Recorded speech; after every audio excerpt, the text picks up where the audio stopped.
Bem-vindas todas as pessoas que participaram de mais esse dia de discussão, né? Nos encaminhando agora para os minutos finais, onde vamos ouvir um pouquinho, né, do que cada sala discutiu.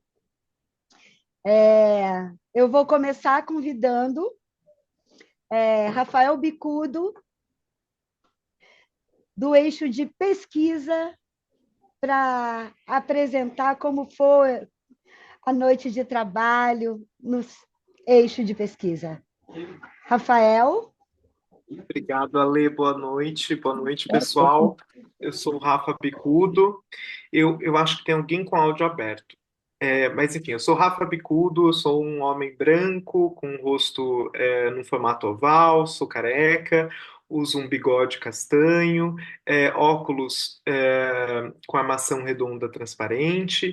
Nesse momento eu estou no meu escritório, com fundo borrado, estou usando um fone de ouvido preto grande, uma blusa de lã azul e um lenço vermelho, porque eu falo aqui da cidade de São Paulo e está frio hoje. Bem, eu fiquei responsável por fazer a mediação do eixo pesquisa. Confesso que é sempre um desafio ser a pesquisa, porque é o eixo um, então eu sou sempre o primeiro a falar, e aí eu às vezes vou ter que ficar aqui catando um pouco de milho, porque eu não tenho tanto tempo para fazer um alinhamento geral enquanto as pessoas vão falando.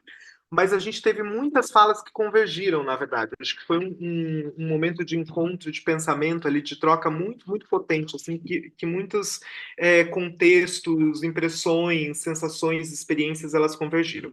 Então, acho que, assim, primeiro de tudo, gente, é apontar que a gente falou muito das dificuldades, e talvez a principal dificuldade a gente vai cair aqui numa compreensão primeiro de tudo, que as áreas técnicas, elas precisam ser entendidas como seres pensantes e não como profissionais, que são seres pensantes e não apenas mão de obra, e aí, nesse sentido, a importância de registrar o que essas pessoas têm produzido dentro dos seus processos, a importância de se reconhecer esses processos, não só enquanto técnica, enquanto tecnologia, mas também no caráter artístico dessas tecnologias que vão sendo desenvolvidas. Então, acho que esse é um ponto fundamental para a gente amparar o nosso pensamento sobre o que a gente entendeu por pesquisa. Assim, é fundamental que a gente parta desse pressuposto. Todos somos seres pensantes e que temos muito, muito, muito a contribuir e que esses registros são fundamentais. E aí a gente vai entendendo que, primeiro de tudo, existem possibilidades de registros que elas são muito distintas. A gente discutiu um pouco, por exemplo, da experiência dos registros de pesquisa em áreas técnicas na França. Eles fazem isso de um jeito bem diferente. Lá, no caso, os professores das áreas técnicas são pesquisadores, eles não são necessariamente os fazedores. Então, eles estão ali como figuras que estão observando, analisando, trazendo e fazendo fricções metodológicas de um eixo um pouco mais teórico, mas eles não são necessariamente os fazedores. Já nas pesquisas que a gente vê em Portugal, por exemplo, muito do que aparece são registros das experiências. Então, a pessoa está contando uma experiência específica e aí ela vai esmiuçando para a gente aí sim desenvolvendo uma reflexão. No caso do Brasil, a gente comentou muito, primeiro de tudo, quanto a gente tem pesquisa. Assim, nós produzimos muitas pesquisas, muitos até do que em outros lugares do mundo por aí, sobre as áreas técnicas. Aí a gente tem algumas questões. A primeira questão é que muitas dessas pesquisas elas não chegam, a gente tem dificuldade de encontrar essas pesquisas. Então, um ponto que a gente fala, por exemplo, como sugestão, seria da gente pensar a possibilidade de um repositório de pesquisas onde elas fossem não apenas dos textos, mas também de registros audiovisuais que foram sendo documentados, né? E aí a gente tem um nó principal, que eu acho que talvez é o ponto que a gente mais bate aqui na nossa conversa, que é a importância do incentivo para que haja uma perpetuação dessas linguagens, né? Assim, porque se a gente não estimular a pesquisa, a perpetuação de algumas dessas linguagens ela tende a desaparecer, a morrer. Então, como é que a gente vai estimular essa pesquisa? Então, a gente fica pensando assim, falta incentivo dentro da academia, porque a gente comenta que assim já observamos uma diferença dentro das academias, dos departamentos de arte, a presença de profissionais das áreas técnicas já está um pouco mais presente a partir do início dos anos 2000. Porém, ainda assim, não adianta ter esse profissional lá e ele não ter o incentivo para poder realizar pesquisas dentro desse eixo. Então, assim, como é que a gente pensa dentro dessas bolsas, dessas possibilidades de financiamento, pesquisas que estimulem pessoas que fazem pesquisas a registrarem esses profissionais. Porque a gente falou assim, muitas vezes, a gente que faz pesquisa e também está na prática, tem dificuldade para registrar o que a gente faz, né, tem dificuldade para documentar, que, e as pessoas que tem, só vivem, só não, né, mas que vivem nesse chão de fábrica o tempo todo. Então, assim, elas não são estimuladas a registrar o que elas estão fazendo, e a gente também não tem ninguém que vai lá, chega e documenta, e que se cria uma metodologia para isso acontecer, né? Então, esse repositório talvez também pudesse ser um lugar de estímulo para isso nesse sentido, mas voltando, sem o financiamento adequado, isso não existiria. E aí a gente fala em possibilidades, tanto desses incentivos virem da academia, como também de editais. Então, editais que pensem em pesquisas que pleiteiem aí o registro e a documentação dessas áreas técnicas. Então, assim, editais que possam incentivar esse tipo de, estimular esse tipo de incentivo.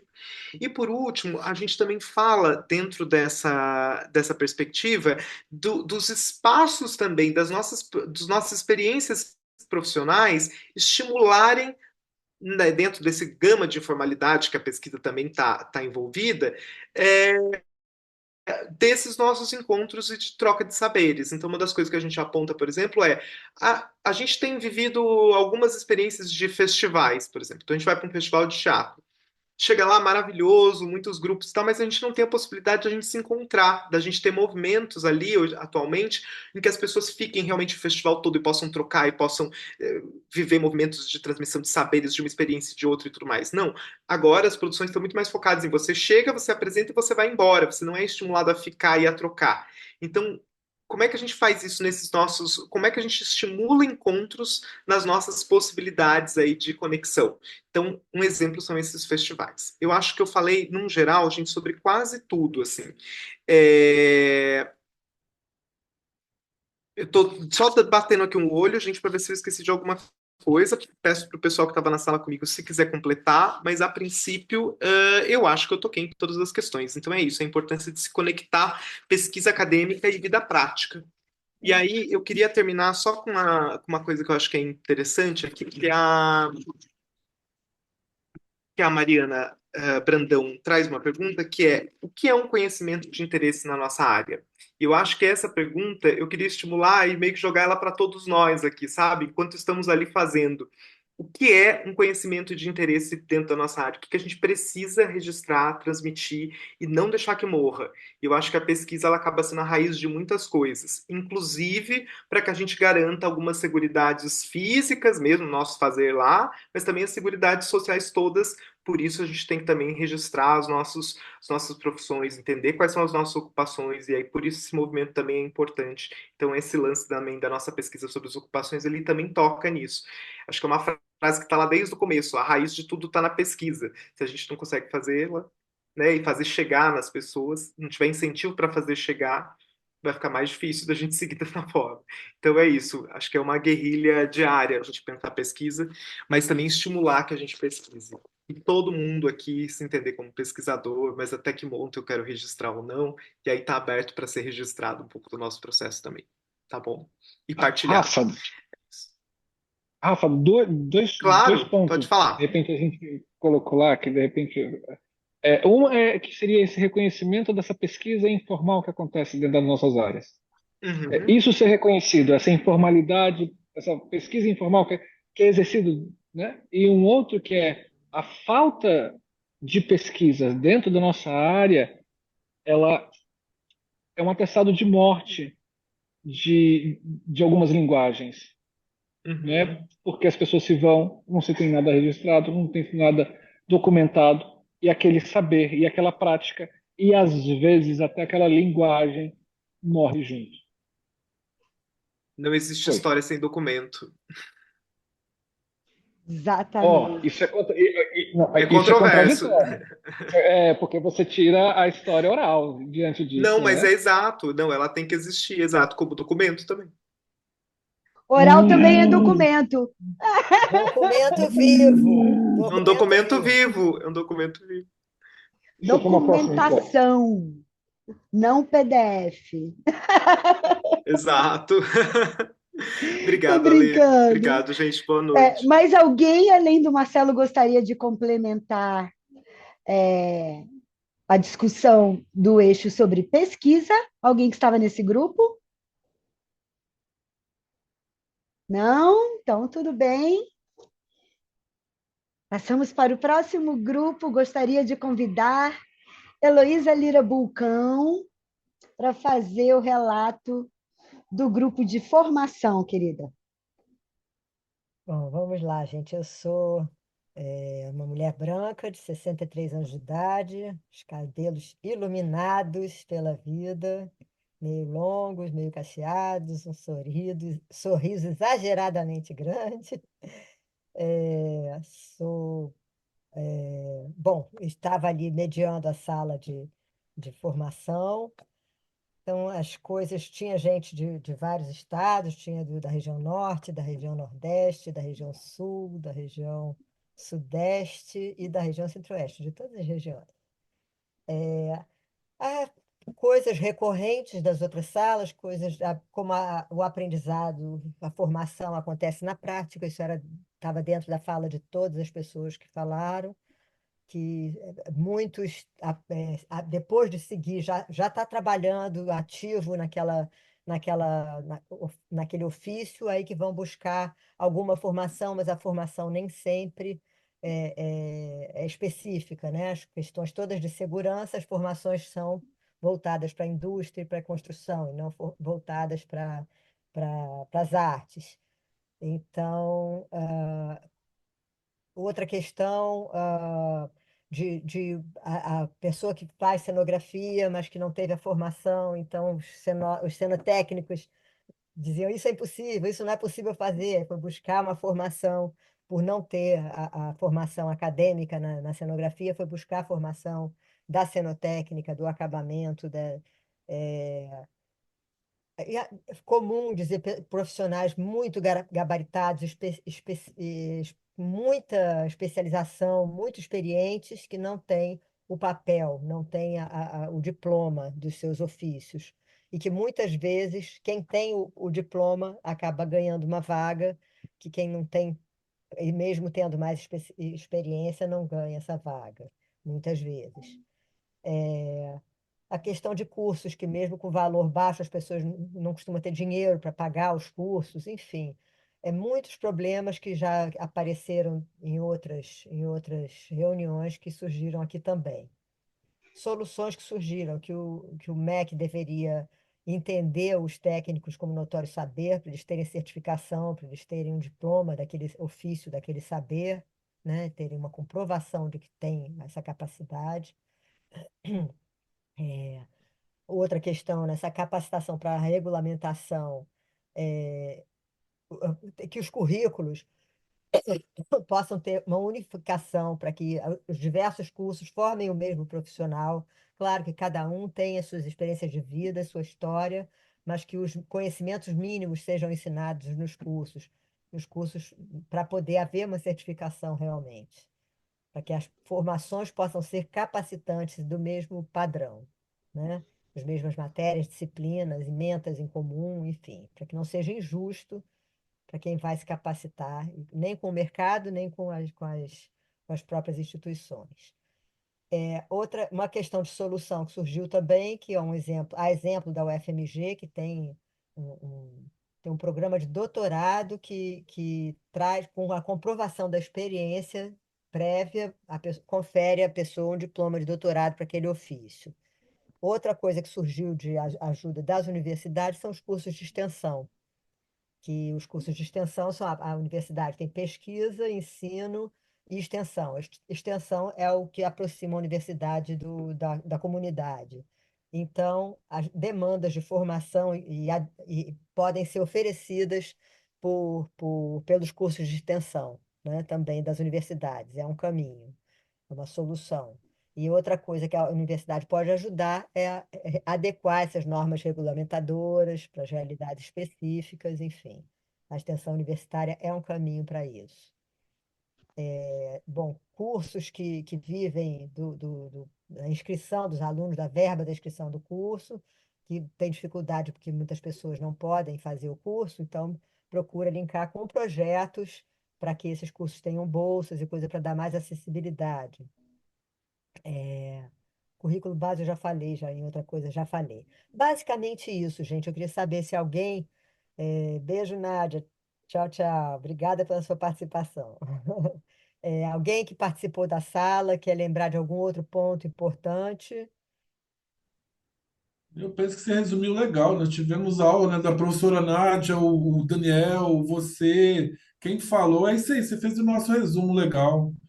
Aham. E aí eu tenho que lembrar, Lê, que eu coloquei até para o Daniel que ele levantou um monte de questões, que aí eu fiz um convite sem ser da ante aí direto, que Daniel falou um monte de coisas que estão sendo discutidas em tudo que vocês estão fazendo, né? Aí eu coloquei lá o link do articulante, falei para ele entrar e participar, porque ele, o cara tá cheio de coisas que já estão sendo colocadas aqui, então tá tudo encaminhado. Tá Estamos juntos. A tudo. ideia é essa. A ideia é essa, que isso aqui é um começo de um caminho para a gente se manter unido, discutindo, debatendo e lutando pelas causas comuns. Alô, Alguém mais tem algum complemento ou vocês acham que eu se falei? eu pudesse, Ah, por favor, Claro. Paulo. Paulo, eu sou o cenógrafo aqui. Essa discussão, ela é extremamente importante, sabe? Eu entrei atrasado, eu não consegui participar de toda a reunião, mas da parte porque eu inclusive estou trabalhando aqui no meu ateliê, aqui estou fazendo cenografia de papelão aqui, porque eu tenho um trabalho para entregar amanhã. Mas, assim, eu acho muito importante assim, essa difusão de saberes, porque eu percebo, eu já dei muito para arquitetos, assim, as pessoas que são arquitetos aqui formados na FUMEC, na UFMG, que todos os anos eu vou lá fazer palestras sobre arquitetura efêmera, eles levam para assim eu vejo um brilho nos olhos daqueles jovens, entendeu, querendo o nosso saber.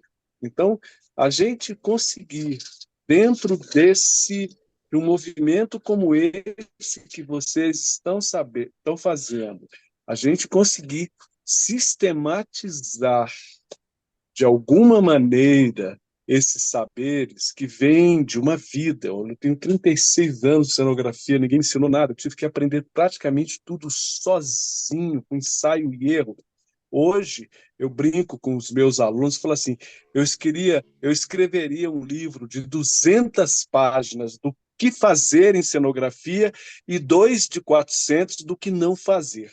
Então, assim, essa experiência é uma experiência muito, muito interessante que a gente gostaria de transmitir e nós queremos também o reconhecimento de quem detém a possibilidade desse reconhecimento. Nós gostaríamos de ter um reconhecimento é, é, o que fosse possível para que nós possamos continuar exercendo, continuar transferindo a nossa experiência. É isso aí. Muito obrigado, me senti muito honrado pela abertura. Um grande abraço a todos. Tá? Obrigada. Obrigada, Paulo. Só uma coisa que eu acho que eu falei mais por alto, que foi muito dito na sala também, além do, eu falei ali do MEC, reconhecer, nos entender como notório saber, mas a ver não só pelo MEC, mas esse reconhecimento do trabalho dos mestres, de quem tem esse saber de tantas décadas, né? Muitos. Enfim. Agradeço muito, tá? Muito obrigado pela atenção. Obrigada a você. Ale, Obrigada, Paulo, pela participação. Obrigada, Heloísa. Alguém me chamou? Marcão, pega esse Oi. professor Paulo aí, puxa ele para perto, viu? Ele tem muita coisa a contribuir. Queremos E, que, todos na Ante, gente. A e Ante é de ele quer todos Temos fazer. nós. todos, temos Viu? todos, Por tá? favor, Paulo, seja Seria um bem-vindo. encontro. Obrigado, seria um encontro maravilhoso. Olha, eu tenho um sonho que eu quero comunicar a vocês. Eu gostaria, eu sonhei com isso há 2 ou 3 anos, de fazer uma Bienal de cenografia aqui em Belo Horizonte. Eu tenho todos os mecanismos, todos os recursos, os encontros, as possibilidades. Eu tentei entrar em contato com a Quatrienal, mandei minha filha lá, entendeu? Na sede, no edifício da Quadrienal de Praga, ela não conseguiu encontrar ninguém. Eu fiquei com esse gostinho na boca, esse coisa. Você está no Então, se grupo nós, da PQ Brasil, Paulo? Você falou eu Você está estou no no grupo grupo da da PQ Brasil? Tá. PIN e eu Vou gostaria de procurar seu fazer isso aqui contato. em Belo Horizonte. Eu tenho prefeitos e deputados e um monte de gente que me conhece, que assim, a gente poderia sonhar com uma Bienal dessa aqui. Quem sabe vocês não me ajudam a realizar um sonho desse nível, desse ponto. Tudo é possível, né? O que tiver no nosso alcance a gente faz, o que não tem a gente busca, Então, eu né? acho que está todo mundo igual eu aí, né? É um por todos e todos por um. Obrigado, muito obrigado Prazer pela e atenção. obrigada, Paulo. Obrigada, Heloísa. Obrigada a Ó, o vocês Toshi está dizendo todas que está e todos. disponível para trabalhar aí com você, Paulo. Olha, eu assim, eu tô querendo trabalhar cada vez mais. Eu já falei com todo mundo assim que eu pretendo morrer trabalhando, entendeu? Estou com 66 anos e assim, tô com agora a coisa, eu tô com mais gás ainda do que estive até agora. Perfeito. Bom, agora é a Paulo, se minha você puder vez de escrever seu apresentar. contato, Hã? desculpa ali. Paulo, você escreveu seu contato no chat? Não? Acho que sim, mas se não Escreve, tiver, por favor. é Não, bota, PBR. escreve, por favor. Escreve lá, não, Ah, não diz sim, não. parei, Escreve lá, parei, por parei. favor. Obrigada. É porque a minha sobrinha, que é a minha assistente técnica, é que está me Então, ajudando, senão eu não teria pede para ela conseguido escrever, então. entrar, entendeu? Ela Obrigada, fará Paulo. isso comigo. Obrigado. Tá Obrigada. ótimo.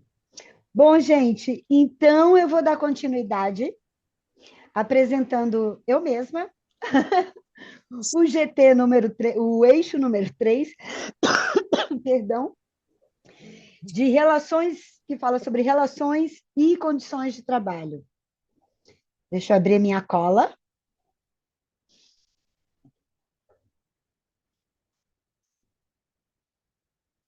Bom, gente, aqui. O nosso grupo foi maravilhoso, foi maravilhosa a discussão, né? Tinha uma, duas, três, quatro produtoras e, e um trabalhador iluminador, então os produtores estavam em maioria, né? Representantes da Bahia, Rio de Janeiro, São Paulo, duas pessoas, Fabi chegou no final, e tan, tan, tan, São Paulo, né? Bom, gente, a gente começou nos apresentando, né? E durante essa apresentação surgiram os desafios, né? Bom, a primeira questão abordada é o problema que gera a falta de definição das funções e obrigações, né? Tanto da parte do contratante quanto da parte do contratado. O contratante não sabe o que deve contratar, né? E por muitas vezes ele solicita, em vez de contratar um iluminador, né, que vai fazer o projeto, que vai operar, ou que vai contratar a equipe para montar, para operar, a pessoa contrata um técnico de luz e acha que é suficiente, acaba exigindo dele múltiplas funções que não são da alçada dele, por exemplo. Né? A maioria dos trabalhos não são feitos por contratos, né? A maioria das contratações são informais, né? E algumas pessoas até estranham que tenha contrato quando é pedido emissão de nota fiscal, tamanha a informalização do nosso setor. Né? E se você pede uma nota fiscal e a pessoa manda uma nota com KNAI errado, você tenta explicar, muitas vezes, né, a gente tem que atuar até como, enfim, para ensinar as pessoas que trabalham numa produção a parte burocrática do seu próprio trabalho, né? E a questão da informalidade e da falta de comunicação mesmo sobre o que eu estou contratando e o que eu tenho que entregar é um dos maiores gargalos. E sobre as condições de trabalho também, né? Porque é isso, a pessoa é contratada como MEI para trabalhar num evento e acaba tendo que arcar com a sua alimentação, com o seu transporte, até mesmo com a água. E muitas vezes é um profissional que ganha 150, R$ 200 a diária e acaba tendo que comprar uma água de R$ 10 no evento. Né? Sobre segurança no trabalho, né? Mesmo em instituições como SESCs e festivais, não verificam e nem oferecem condições de segurança do trabalho, equipamentos de proteção individual. Né? Então, falta também conhecimento dos trabalhadores das artes técnicas, né? Sobre os seus direitos e sobre as suas obrigações, né? Dentro do ambiente de trabalho, especialmente as que se relacionam com questões de segurança. Eu vou falar primeiro sobre os desafios, daqui a pouco eu volto para as... Também foi dito, né,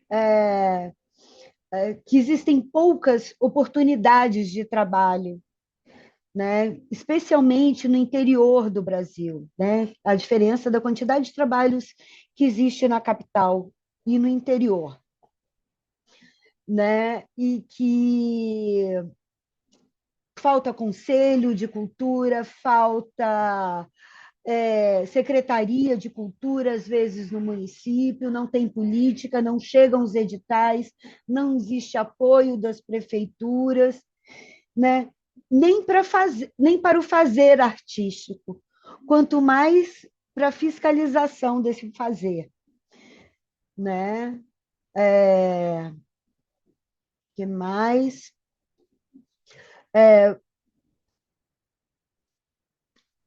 Deixa eu ver aqui. As TVs, aqui falando um pouco, né, sobre as relações de trabalho no mundo das TVs, diz que... cadê? Né, que são feitos por contratos, né, às vezes, para quem trabalha em TV, tem carteira assinada, mas a condição de segurança dentro do ambiente da TV, ela não é ideal, né? Tem pessoas que estão trabalhando na TV há 20 anos e que a TV nunca ofereceu um curso de segurança no trabalho, né? Que tem brigadista nos prédios das TVs, mas as brigadistas não acompanham as gravações, não existem concurso público, né, para essas áreas, rádio e TV. Sobre eventos, né, que alguns eventos estão bem preparados, né, que oferecem, que tem comissão interna de prevenção de acidentes, que tem ambulância antes, durante e depois dos eventos, mas a maioria, a gente sabe que a grande maioria não funciona assim, não tem CIPA, não tem um responsável pela segurança do evento, pela segurança dos trabalhadores, alguns eventos não têm seguro, a maior parte deles, né, quando a gente fala no Brasilzão, e quando tem ambulância, essa ambulância ela é restrita para o público, conhecemos vários casos, né, de trabalhadores que tiveram acidentes e que tiveram que ser levados ao hospital por outras pessoas, porque a ambulância não pode sair do evento. Enfim. Que mais? Sobre a questão de contratação, né? Outra profissional de produção disse que raramente é contratada via contrato, né? Alguns eventos que exigem contrato também acabam exigindo RPA, né? As pessoas trabalham sem plano de saúde, sem intervalo, ninguém que estava no meu grupo nunca tirou férias, Que mais? Eu acho que já estendi meu tempo nos problemas, vamos passar um pouquinho para as soluções. O bacana do nosso grupo é que as soluções que foram apresentadas também foram complementando uma outra. Né? Primeiro surgiu a, a sugestão de um abecedário da cultura, né? Que pudesse dizer realmente quem faz o que precisa ser cobrado, qual é a certificação, enfim. E aí essas sugestões foram se ampliando. Então, eu vou ler aqui algumas das sugestões maravilhosas que apareceram. Vou ler aqui de trás para frente. Né? Então, primeiro surgiu o abecedário da cultura, né, para descrever o que faz cada função, para evitar acúmulo de funções. Depois, tivemos a sugestão de um livro com descrição das funções e informações de cada ocupação, e também aulas e cursos para ensinar políticas públicas e direitos sociais, trabalhistas e previdenciários.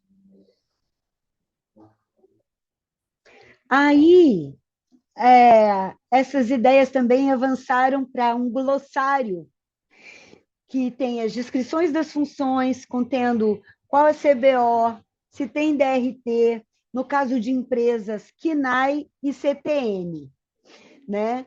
Que algumas funções precisam de formações específicas, então dizer também nesse glossário quais são as formações específicas, informações sobre sindicatos, e também categorizar por médias de valores, como funciona, por projeto, dia, hora, mês. Outra sugestão dada foi a disponibilização de modelos de contrato que tenham validação jurídica, porque muitos contratos que circulam por aí não têm, e que esses contratos poderiam estar numa espécie de repositório, né, para que todas as pessoas pudessem usar. Campanhas de mobilização e comunicação sobre como acessar de forma simplificada, né? Aí, isso com a criação de um repositório de ferramentas, de contratos, de informação, né? Como acessar sindicatos, etc. Outra sugestão foi a parceria com instituições estabelecidas, como SESI, SESCs, redes de festivais, etc., né, para divulgação desse repositório e de ações de mobilização em geral, e parcerias com a OAB e conselhos regionais de contabilidade, porque faltam contadores e assessoria jurídica especializadas em projetos culturais.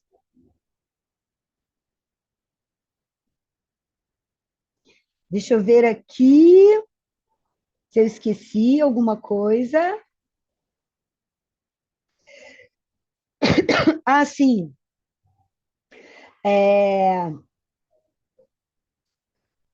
Formação para o trabalho, né, apontando referências profissionais, e restituir ocupações que foram extintas no decreto do Temer. Isso no caso foi uma sugestão de uma pessoa a única pessoa sindicalizada do grupo, que era sindicalizado ao Sinrad, né, que é o sindicato dos radialistas e profissionais de rádio e TV. Em que foram extintas diversas ocupações, então, para a gente trabalhar aí junto ao presidente a restituição dessas ocupações. Agora eu gostaria de passar para as pessoas do meu grupo que queiram complementar também.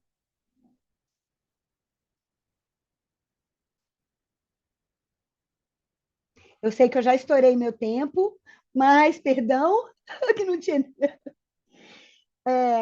queria saber se alguém do grupo gostaria de complementar. Érica, Janaína,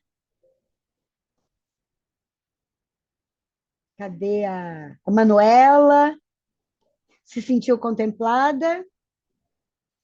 Ok, então vou passar agora. Deixa eu ver aqui se alguém falou alguma coisa no chat. Ah, a Érica acrescentou que também existe a precarização da cultura no estado da Bahia. Agora eu passo para Luciana Requião fazer a relatoria das atividades do eixo sobre sindicatos. Boa noite, pessoal. Vou fazer rapidamente minha audiodescrição. Sou mulher branca, uso óculos, cabelo grisalho, 90% de origem alemã, 1% norte da África e o resto é misturado. Não dá para ter uma ideia. Eu estou aqui substituindo o Miguel, vou tentar substituir a altura. A gente teve, basicamente, pessoas ligadas à iluminação e som também, e uma coordenadora da temática do livro, literatura e bibliotecas. A gente teve pessoas de São Paulo, Belém do Pará, Confins, São José do Rio Preto e Porto Alegre. Eu separei aqui, para facilitar a exposição, em 4 temas que surgiram, um falando sobre legislação, outro regulamentação e sindicalismo, outro sobre valorização do profissional das artes técnicas e outro sobre formação. Então, sobre a questão da legislação, se falou da necessidade do cumprimento da Lei 6533, que não basta revisá-la, né, tem que fazer ela ser cumprida. E também um questionamento sobre a revisão dessa lei. Quais são os pontos que serão revisados? Sobre a questão da regulamentação e sindicalismo, se falou do alto custo para montar um sindicato e suportar as lutas necessárias, as mobilizações, também falta de recursos humanos, porque demanda muito trabalho, né, a atuação sindical. Os sindicatos estão sem base, as pessoas não pagam suas contribuições, estão desmobilizadas, e sem a base não se tem a força de mobilização e de luta. Em muitos locais não há sindicato para os técnicos, os sindicatos existentes não olham, que poderiam olhar pelos técnicos, não olham, a área técnica não é representada, enfim, há um desamparo desses trabalhadores. Também falta informação sobre a forma de como criar um sindicato, orientações sobre a criação, sobre a gestão de um sindicato. É necessário melhorar o processo de organização dos trabalhadores, né, por meio de sindicatos, né, de qualificar esses sindicatos, melhorar a questão da consciência de classe, e a apropriação dos sindicatos pelos trabalhadores e trabalhadoras. Reiterando isso, se falou, né, sobre essa necessidade de um sindicato que cumpra o papel de proteção aos técnicos, que exista uma forma de regulamentar a profissão e ter assegurados direitos como a previdência, ter forma de comprovar a atividade profissional e ter melhores pagamentos, editais voltados também aos técnicos. Se falou também de ter uma representatividade da área técnica com um poder de voto nas instâncias como o Conselho Nacional de Cultura, os Conselhos Estaduais de Cultura e etc. A necessidade de uma tomada de posição dos profissionais da área de organização para ocupar espaços como esses, por exemplo, de representatividade. E o processo de regulamentação para que os profissionais tenham seus postos de trabalho garantidos, né, que tenham prioridade nos recursos empregos. Tem uma proposta aqui que é grande, então eu não vou ler, até porque ela já foi passada para antes. Então, e vou continuar aqui a exposição. Se falou também de ter um fundo para os técnicos, né, e que um papel fundamental do sindicato seria a previsão de aposentadoria. O outro ponto, que é a valorização do profissional das áreas técnicas, se falou que em projetos, por exemplo, como a Lei Rouanet, por exemplo, os técnicos estão previstos, geralmente, nos projetos, e o valor dos seus serviços. Porém, na readequação do orçamento, em geral, os primeiros a serem retirados do projeto são os técnicos, e o primeiro a ter um valor reduzido do pagamento são os técnicos. Desculpa, Laurita, se eu estou falando rápido, mas é para dar tempo. Se falou também da necessidade de pressão, dos sindicatos fazerem pressão nos tomadores de serviço para contratação de profissionais com registro profissional, de técnicos com registro profissional, para que se valorize os profissionais, exigindo que os créditos sejam exibidos nas plataformas, né, e sejam esses créditos, por lei, sejam exigidos, né? Não há uma lei que exija que esses créditos dos profissionais da área técnica sejam exibidos em todo e qualquer vídeo e foto, por exemplo, que circula aí pelas redes. E, por fim, a questão da formação, os cursos, né, a certificação, os cursos atualmente são instâncias certificadoras, mas muitos técnicos não possuem formação formal, então ficam sem o seu DRT, né? Há muita falta de registro profissional na área. Já há alguns cursos da área técnica que possibilitam tirar o DRT, mas os técnicos, em geral, não possuem formação, né, como acabei de falar, mas também falta acesso aos cursos que são muito centrados na região sudeste, e o DRT, em geral, acaba sendo tirado em outros sindicatos, que não sindicatos de técnicos. Foi defendida a ideia não só que qualquer tipo de formação sirva para esse registro profissional, mas de um tipo qualificado de formação, de escolas certificadas, com programa, currículo que atenda às necessidades de formação, com carga horária compatível e também com necessidade de estágio, de horas de estágio, e que algumas escolas sejam homologadas para isso, para fazer essa formação. Enfim, pelo reconhecimento dos saberes da área técnica.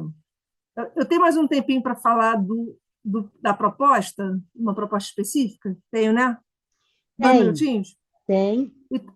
Então, a proposta é o seguinte, aí vou ver se eu tenho capacidade de falar. É o seguinte, são 3 pontos que podem ajudar nessa organização. Seria, primeiro, termos um órgão regulamentador, um conselho de classe para fiscalizar o setor onde os técnicos atuam. Em segundo, ter o Sistema Nacional de Cultura como regramento, com definição de regras de contratação, para que a gente tenha um estatuto baseado nas leis, com modalidades de contrato, de previdência, e por aí vai.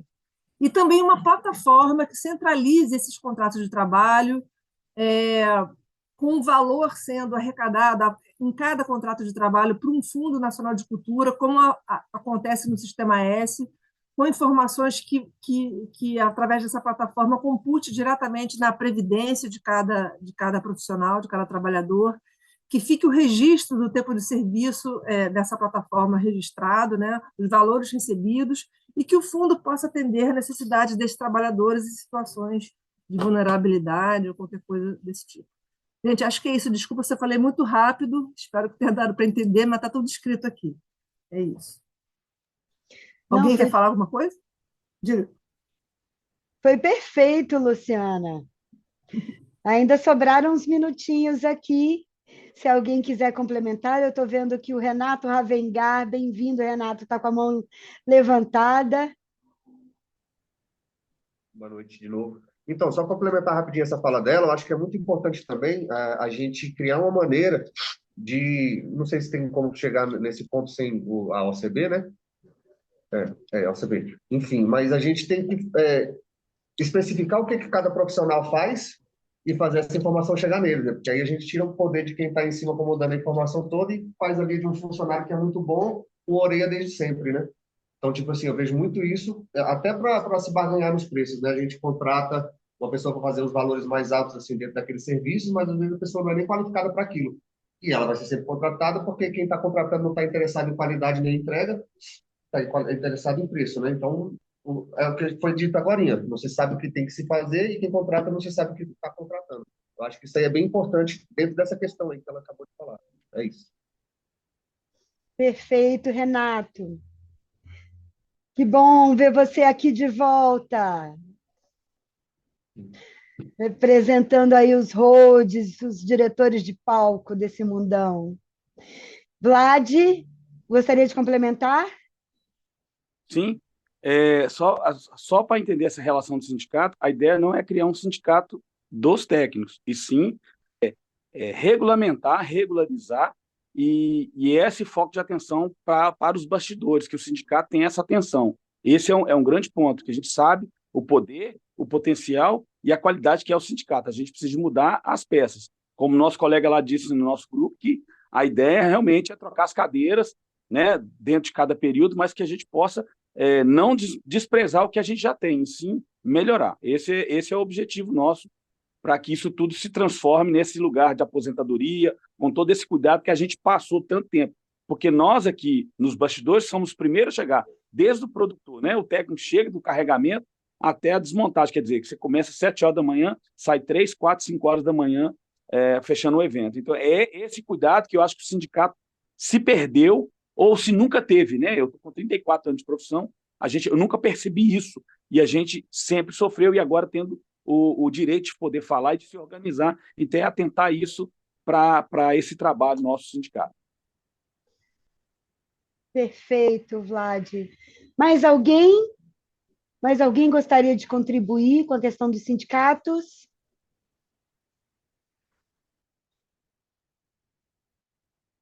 Não? Ah, maravilha, Lu, parabéns. Eu sempre gostaria de estar em todos os grupos, quando eu ouço os relatos. Ainda bem que já já, gente, a gente vai disponibilizar esse conteúdo no YouTube, tá bom? E aí a gente vai poder rever e continuar trabalhando em cima disso. Deixa eu aqui me fixar. Espera aí rapidinho, é de Spotlight. Aqui para a gente encaminhar para o final. Temos 10 minutinhos. Então, aqui só para a gente encaminhar os trabalhos, né? Na semana que vem, nós vamos conversar com trabalhadores de produção, pareceristas, curadores, enfim. É muito importante que todos nós, das áreas técnicas, também estejamos nessa reunião, para que a gente também possa apontar alguns gargalos dessas relações de trabalho, por exemplo, né? E as próprias questões de como são feitos os pareceres, como são reconhecidos os saberes, o que temos de pesquisa, o que temos de dados, o que temos de formação desses profissionais para saberem dos nossos saberes, né? Então, é muito importante. E em eventos e festivais, daqui a 2 semanas, a mesma coisa. Porque uma coisa que nós temos descoberto nessas conversas todas é que tudo parte também de princípios éticos, né? Que nós precisamos construir.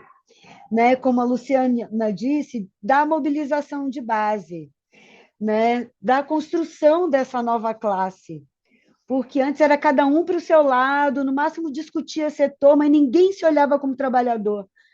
Então, eu espero que essa nossa luta por um Estatuto da Cultura, por previdência, por condições, etc. Então, mas quem não puder participar dos próximos 2 encontros, né, se a gente vai lançar o formulário de inscrição para o encontro nacional da semana que vem, né?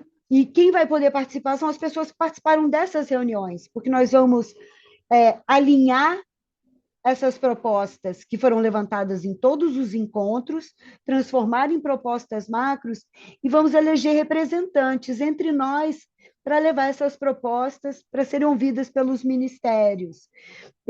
Então, nós também vamos discutir, né, nos 2 primeiros dias do fórum, que são esses dias da construção da Carta de Brasília, nós vamos revisar isso e ver tudo que não foi dito e que nós precisamos dizer para esses ministérios para que a gente consiga juntos achar essas soluções.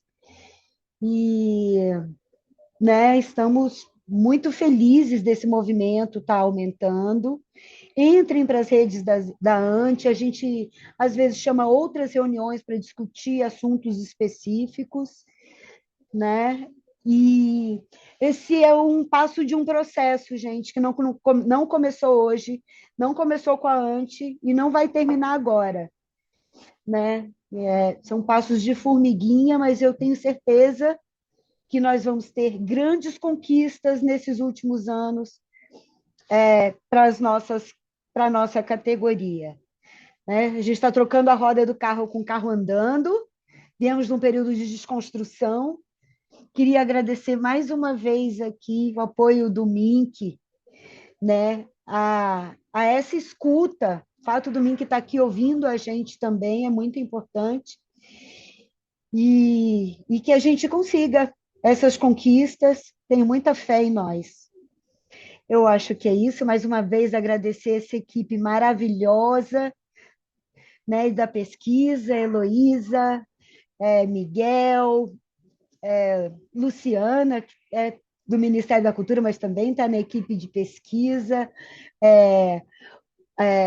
o Rafa, a Rosane e o Eliezer, que não estão aqui, e Diane, nossa coordenadora de acessibilidade e moderadora das reuniões, a equipe de comunicação. A gente se vê semana que vem. A todas as pessoas que fazem parte da ANTE e as que ainda não fazem, muito obrigada pela participação.